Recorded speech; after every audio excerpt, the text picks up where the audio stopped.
Today, let's talk about how you can introduce yourself in English in a way that works in everyday life, in school, at work, or even in casual situations.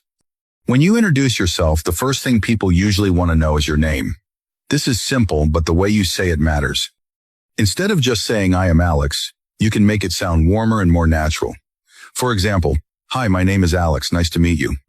Notice how adding "nice to meet you" immediately makes the introduction sound polite and friendly. You can even say, "Hello, I'm Alex. What's your name?"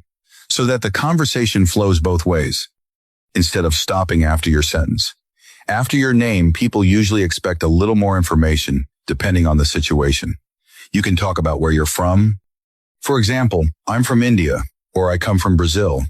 If you want to make it slightly more advanced, you could say, "I was born in France, but I grew up in Canada." Adding small details like this not only makes your introduction more interesting, but also gives the other person more to ask you about. Next, you might want to talk about what you do. This could be your job, your studies, or something you are working on at the moment.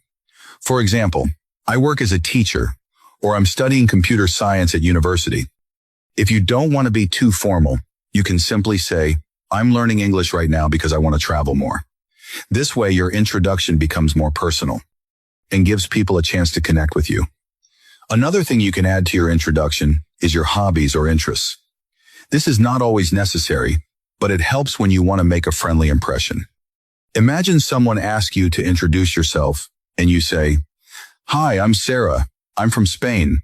I'm studying economics, and I really love playing the guitar."